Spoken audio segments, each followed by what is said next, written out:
potager du roi fait partie du projet global de Versailles voulu par Louis XIV. Donc, c'est une construction ici qui date de 1678, mais qui prend la relève du potager qui était plus proche du château et qui avait été créé par le père de Louis XIV, Louis XIII. Créé à partir de 1678, dans le cadre général de Versailles, c'est un jardin fait à la fois pour fournir la table du roi en fruits et légumes et être un lieu de promenade, à la fois un lieu esthétique et un lieu de production.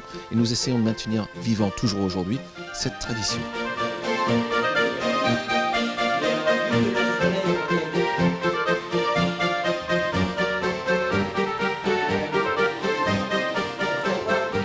La fameuse stevia qui est utilisée depuis quand même 2000 ans en Amérique du Sud. Alors attention, parce que pour avoir fait le test moi-même, quand je connaissais pas trop la plante, où j'ai fait un café sans sucre et j'ai mis une cuillère de stevia. Je me raconte pas comment c'était costaud. Donc c'est 40 fois supérieur au sucre blanc.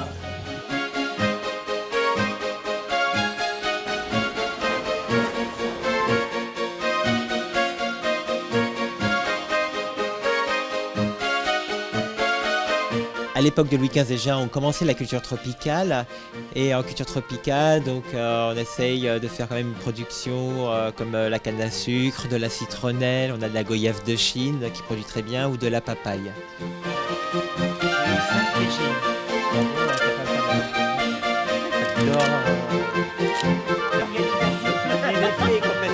En maraîchage, on produit à peu près 20-25 tonnes de légumes. Et au niveau de la culture fruitière, donc on avoisine à peu près les 40-45 tonnes.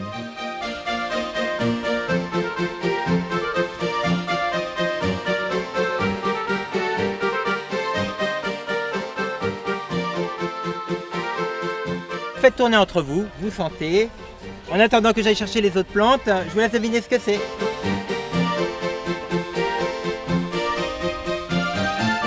La réglisse, l'anis. Pendant un groupe scolaire, j'ai un gamin Sylvain qui m'a senti que ça sentait le ricard aussi. Ce qui est dur parce que je ne pouvais pas le contredire. Alors en fait, cette plante-là, c'est du cerfeuil musqué. Oui, parce que c'est la feuille de cerfeuil. Oui.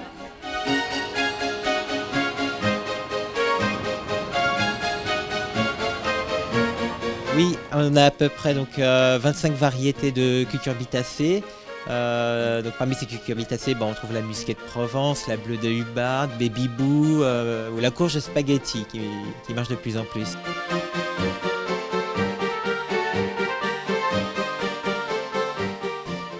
Alors on a à peu près quand même 200 variétés de pommes, 170 de poires et à peu près 600 variétés légumes, toutes espèces confondues. Donc si je dois vous sortir quelques variétés très intéressantes, il y a la poire Grand Champion. En passant par les classiques doyennes de Comice, Louise Bonne. Et en pommes, on a la Calvi blanche, donc une variété qui date du XIIIe siècle. En légumes, en tomates, c'est tout ce qui est tomate, ananas, véritable cœur de bœuf jaune et bien d'autres.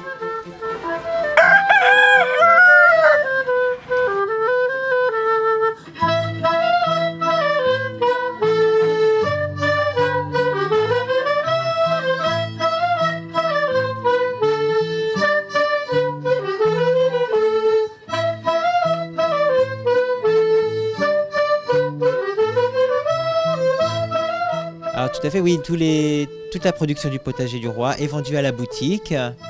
Et donc c'est là qu'on vend toute la production. Et une partie de la production va servir pour tout ce qui est produits transformés, comme le nectar de rhubarbe ou le jus de pomme.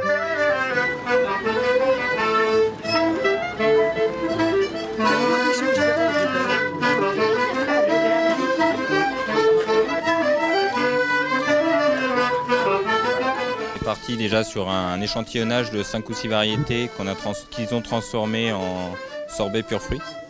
Et sur cet échantillonnage, on a retenu 2-3 variétés en fonction de nos possibilités de production. Parce que pour transformer, il faut quand même une quantité suffisante. Donc on est resté sur Berardi et Comice, qui étaient aussi, si je ne me trompe pas, les variétés de la recette d'origine. Ce qui fait son goût, c'est que contrairement à la grande production, c'est qu'on va cueillir vraiment à la maturité de récolte. C'est qu'on n'a pas un souci d'expédition, donc on ne cueille pas vert. On cueille quand vraiment c'est mieux. Donc c'est cette chose-là qui est mise en valeur sur nos poires, parce qu'on a des fruits qui sont consommables tout de suite et qui ont un vrai goût. On n'a pas un goût d'eau comme dans certains fruits qu'on pourrait trouver dans le commerce. Alors c'est une bûche qui, évidemment pour les 400 ans d'André Le Nôtre, on a profité avec le prince jardinier de lui donner à quelque part les crayons pour pouvoir dessiner cette bûche. Et on a réalisé avec toutes nos équipes une bûche avec une forme de jardin, avec ses buis, des taupières en macaron pistache et surtout une serre. Et sous cette serre, vous avez des gâteaux, un peu comme à l'ancienne, la tradition avec des croques en bouche, une pièce montée à base d'amandes et d'oranges confites, un Kugelhopf. Donc encore une fois, une histoire de la gastronomie, de la pâtisserie, et surtout les pieds de tomates de notre prince jardinier qu'on peut retrouver dans son château avec les différentes variétés. Et celles-ci ont été faites à base d'amandes, de chocolat. Et ce qui est assez intéressant, c'est aussi cette culture des jardins qui ont été représentées par cette serre en sucre et en pastillage, où vous avez le côté terre qui est représenté par un chocolat croustillant, amandes et noisettes.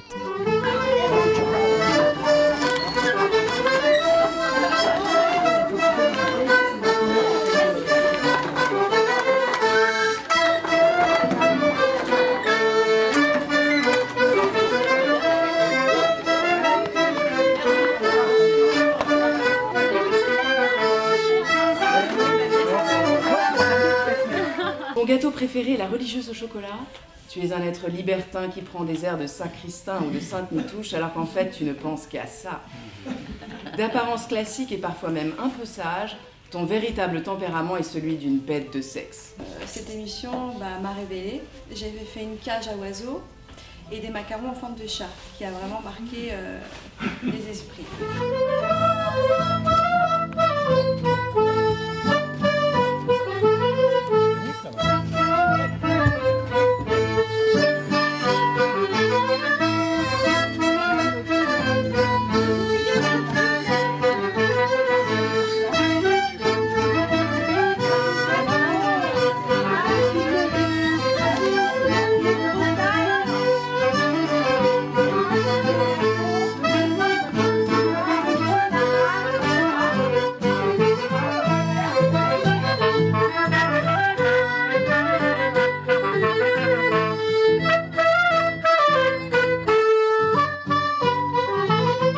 Nous avons créé un macaron légèrement pailleté avec de la gavotte, donc c'est de la crêpe dentelle, légèrement dorée évidemment par rapport au roi soleil, et avec une confiture de jasmin que nos chefs pâtissiers de la Côte d'Azur nous ont ramené.